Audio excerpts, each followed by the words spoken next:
పట్ల పెద్దలకు, నా అక్క చెల్లెలకు, నా అన్నదమ్ములకు అందరికీ నా నమస్కారము. ఈరోజు మీరు రాజకీయంగా ఎంతో మంది నాయకులను చూసింటారు, పార్టీలను చూసింటారు.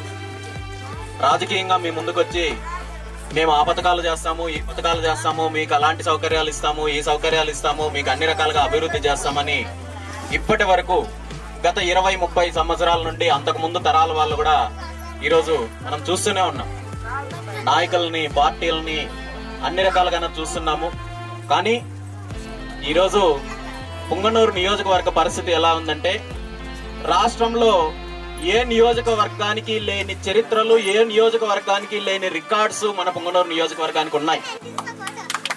ఏమంటే 3,50,000 కంటే ఎక్కువ జనాభా ఉన్న మన ప్రాంతంలో కనీసము ఒక్క ఎమర్జెన్సీ హాస్పిటల్ కూడా లేని నియోజకవర్గం ఉంది అంటే రాష్ట్రంలో కేవలం పుంగనూరు నియోజకవర్గం మాత్రమే. ఏదైనా చిన్న ఎమర్జెన్సీ అయితే కూడా మదనపల్లికి వెళ్ళాలి, తిరుపతికి వెళ్ళాలి, లేదా బెంగళూరుకి వెళ్ళాలి, లేదా మధ్యలో ప్రాణం వదిలేయాలి. అలాంటి పరిస్థితి మన పుంగనూరు నియోజకవర్గానికి మాత్రమే ఉంది. అదే విధంగా మన పిల్లల్ని చదివించుకోవాలి, మంచి చదువులు చదవాలి, పై చదువులు చదవాలి అంటే ఈ ప్రాంతంలో కాలేజీలు లేని నియోజకవర్గం ఉంది అంటే కేవలం పుంగనూరు నియోజకవర్గం మాత్రమే. అదే విధంగా ఈ రోజు 1150 గ్రామాలుంటే సుమారు మన నియోజకవర్గంలో 750 గ్రామాలకి రోడ్డు సౌకర్యం లేదు. ఇంకా రవాణా సౌకర్యం గురించి చెప్పాల్సిన పని లేదు, మనందరికీ తెలుసు. పుంగనూరు పట్టణానికి కూడా ఈ రోజు సాయంత్రం 6 గంటలు 7 గంటలు దాటితే ఏ ఒక్క ప్రాంతానికి వెళ్ళలేని పరిస్థితి, ఏ పల్లెలకు వెళ్ళలేని పరిస్థితి. ఆర్టీసీ బస్సు డిపో లేని నియోజకవర్గం ఉంది అంటే ఈ రోజు కేవలం పుంగనూరు నియోజకవర్గం మాత్రమే. ఈ రోజు మన ప్రాంతంలో చదువుకొని బయటకు వెళ్లి చదువుకోవచ్చిన గత 15-20 సంవత్సరాల నుండి ఒక్క ఫ్యాక్టరీ కూడా రాని నియోజకవర్గం ఉంది అంటే కేవలం పుంగనూరు నియోజకవర్గం మాత్రమే. ఈ విధంగా చెప్పుకుంటూ పోతే పుంగనూరు నియోజకవర్గం అంత వెనకబడిన నియోజకవర్గము ఈ రాష్ట్రంలో ఏ నియోజకవర్గము లేదు.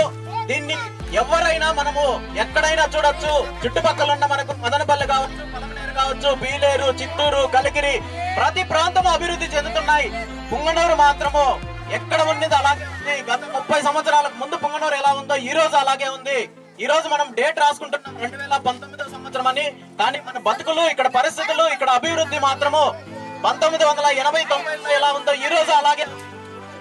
ఎంతో మందికి ఈ రోజు లబ్ధిదారులకి ఇండ్లు కావాల్సిన వాళ్ళకి ఇండ్లు రావడం లేదు, పెన్షన్ కావాల్సిన వాళ్ళకి పెన్షన్ రావడం లేదు.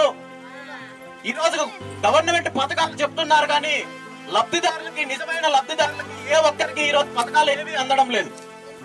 దీనికి అంతటికీ కారణం ఏమంటే ఇక్కడ రాజకీయంగా వస్తున్న నాయకులు కావచ్చు, పార్టీలు కావచ్చు, ప్రభుత్వాలు కావచ్చు పూర్తిగా మన నియోజకవర్గాన్ని నిర్లక్ష్యం చేసి వాళ్ళ సొంత అభివృద్ధి మీద మాత్రమే శ్రద్ధ చూపిస్తున్నారు తప్ప మన నియోజకవర్గం పైన ఏ ఒక్క నాయకుడు ఇప్పటి వరకు శ్రద్ధ చూపించింది లేదు. ఇక్కడ అభివృద్ధి కోసం పాటుపడింది లేదు. మా నియోజకవర్గానికి కాలేజీలు కావాలి, మా నియోజకవర్గానికి హాస్పిటల్స్ కావాలి, మాకు ఇక్కడ ఫ్యాక్టరీలు కావాలి, మా యువత ఇక్కడే చదువుకోవాలి, ఇక్కడే ఉద్యోగాలు చేయాలి అని ఏ ఒక్క నాయకుడు పోరాటం చేసింది లేదు. ఇవన్నీ కరెక్ట్ కాదు.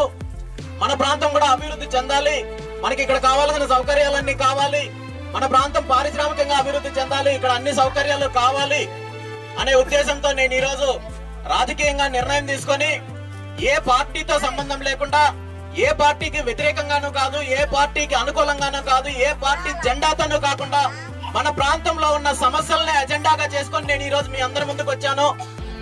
ఇప్పటి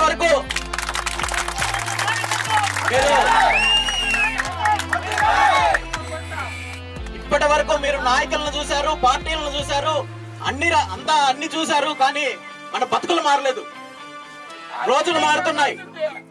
ఒక్క అవకాశం నాకు ఇవ్వండి, ఖచ్చితంగా మన నియోజకవర్గాన్ని రాష్ట్రంలోనే అత్యంత అభివృద్ధి చెందుతున్న నియోజకవర్గంగా తీర్చిదిద్దుతాను. ఇక్కడున్న సమస్యలు అన్ని తీరుస్తాను. మనకు కావాల్సిన సౌకర్యాలు ఆర్టీసీ డిపో కావచ్చు, ఈ రోజు ఇక్కడ ఫ్యాక్టరీస్ కావచ్చు, ఇక్కడ ఉన్న నీటి సమస్యలు కావచ్చు, అదే విధంగా ఇక్కడ ఎమర్జెన్సీ హాస్పిటల్స్ కావచ్చు, ప్రతి ఒక్కటి కూడా ఇక్కడ అభివృద్ధి చేయడానికి నేను ముందుంటానని, మీకు ఎటువంటి ఇబ్బంది ఉన్నా నేను మీ కుటుంబంలో సభ్యుడు లాగా ఉంటానని. నేను ఈ రోజు తిరుపతి నుండి రాలేదు, పక్క నియోజకవర్గం నుండి రాలేదు, బెంగళూరు నుండి రాలేదు, నేను పుంగనూరులోనే ఉంటాను.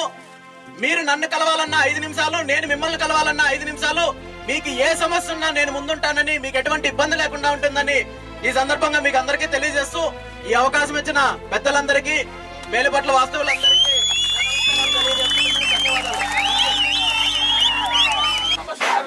కృతజ్ఞతలు తెలుపుకుంటూ చెప్పినట్లు మన పుంగనూరుకి ఒక ఇంజనీరింగ్ కాలేజ్ రావాలా.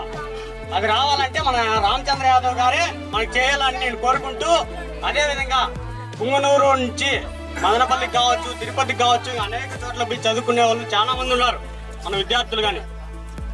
కాబట్టి ఒక యూనివర్సిటీ గానీ ఇంజనీరింగ్ కాలేజ్ గానీ మీ ద్వారాతో మన పుంగనూరుకి వస్తే మేము సంతోషిస్తాము.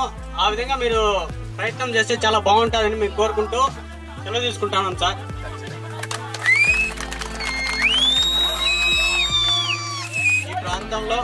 ఈ ప్రాంతంలో ఈరోజు తిరుపతిలో ఉన్న, మేము ఒక సర్వే చేస్తే తిరుపతిలో ఉన్న విద్యా సంస్థల్లో ఎక్కువ 100 నుండి 35 మంది ఎవరుంటారంటే పుంగనూరు ప్రాంతం వాళ్ళే ఉంటారు. ఎందుకంటే మిగిలిన అన్ని ప్రాంతాల్లో కాలేజీలు ఉన్నాయి, స్కూల్స్ ఉన్నాయి, అన్ని రకాలుగా అవకాశాలు ఉన్నాయి. అవకాశం లేనిది, ఇక్కడ ఫెసిలిటీస్ లేనిది ఎవరికంటే పుంగనూరు మాత్రమే. తిరుపతిలో మొత్తం జిల్లా అందరూ 70 మంది వస్తే ఒక్క పుంగనూరు నుండి మాత్రమే 30-35 మంది వస్తున్నారు.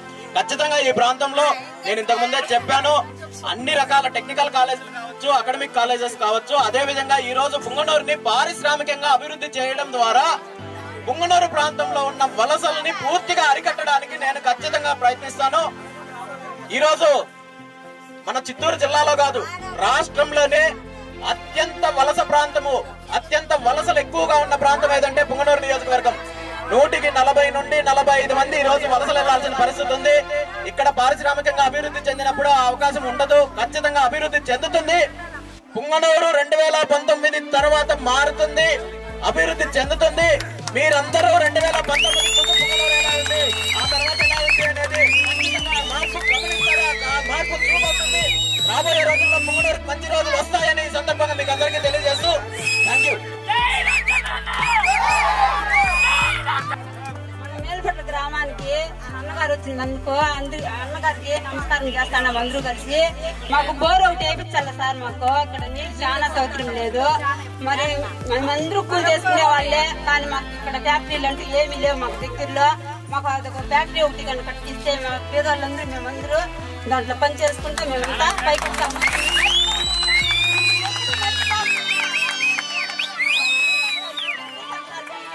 మీరు నీటి సమస్య అడిగారమ్మా. ఈ రోజు మేము దగ్గర పుంగనూరు నియోజకవర్గంలో 450 నుండి 500 గ్రామాలు పర్యటన చేశాము. ప్రతి ఊర్లో ఇదే సమస్య. ఈ రోజు మీరు ఒక్కటి గమనించండి, మీరు ఉదయాన్నే టీవీ ఆన్ చేస్తేనో లేదా పేపర్ చూస్తేనో గవర్నమెంట్ లో ఉన్న వాళ్ళు కావచ్చు, పార్టీల వాళ్ళు కావచ్చు, ఒకరికొకరు పోటీపడి వేలం పాటలు లాగా మేము 1000 రూపాయల పెన్షన్ అంటే ఇంకొకరు 2000 అంటారు, ఇంకొకరు 3000 అంటారు, ఒకరు సింగపూర్ అంటారు, ఒకరు జపాన్ అంటారు, ఒకరు ఇంగ్లాండ్ అంటారు. మన ఊర్లని, మన రాష్ట్రాన్ని పక్క దేశాలతో కలిపి చేస్తున్నారు. కానీ ఈ రోజు తాగడానికి నీళ్లు ఇచ్చే పరిస్థితుల్లో లేరు. మరి మనకు ప్రభుత్వాలు ఉన్నట్ట, నాయకులు ఉన్నట్ట ఇన్ని చెప్తున్నారు. మాట్లాడితే సింగపూర్ చేస్తాము, లేదా జపాన్ చేస్తాము, లేదా ఇంగ్లాండ్ చేస్తామంటున్నారు. మాకు తాగడానికి నీళ్లు ఇవ్వండి అంటే దానికి సమాధానం లేదు. ఈ రోజు తాగునీటికి సంబంధించి కానీ, విద్యకు సంబంధించి కానీ, వైద్యానికి సంబంధించి కానివ్వండి, కొన్ని కోట్ల రూపాయల ఫండ్స్ ఉన్నాయి. లేక కాదు, డబ్బులు లేక కాదు, గవర్నమెంట్ దగ్గర డబ్బులు లేక కాదు. వాటిని ఖర్చు పెట్టాల్సిన బాధ్యత ప్రభుత్వాల పైన ఉంది, పెట్టించాల్సిన బాధ్యత నాయకుల పైన ఉంది. ఎప్పుడైతే నాయకులు, ప్రభుత్వాలు ఇక్కడ కాన్సన్ట్రేట్ చేయాలో, అభివృద్ధి అవసరం లేదు, మాకు 5 సంవత్సరాలకు ఒక్కసారి మాత్రమే మాకు జనాలు కావాలి, ఇక్కడున్న ప్రజలు కాదు, ఓటర్లు మాత్రమే, ఓట్లు వేసే యంత్రాలు మాత్రమే ఎప్పుడైతే నిర్ణయం తీసుకున్నారో పరిస్థితులు ఇలాగే ఉంటాయి. ప్రజలను ప్రజల్లాగా చూసే నాయకుడు ఉన్నంత వరకు ఈ పరిస్థితులు మారవు. ఖచ్చితంగా ఈ రోజు ఇవన్నీ చేయాల్సింది ఏ నాయకుడు సొంత జోబులో నుండి డబ్బులు తీసి పెట్టాల్సిన పని లేదు, నేను పెట్టాల్సిన పని లేదు, ఇంకొకరు పెట్టాల్సిన పని లేదు. ప్రభుత్వం దగ్గర కొన్ని కోట్ల రూపాయలు ఉన్నాయి. వీటన్నిటిని ఉపయోగించుకోవాల్సిన బాధ్యత నాయకులకి, ప్రజలకి అవసరాలు తీర్చాల్సిన బాధ్యత నాయకుల పైన ఉండాలి. ఆ నాయకులు తీర్చినప్పుడు మీరందరూ ఆలోచించుకోవాలి, మీరందరూ డెసిషన్ తీసుకోవాలి.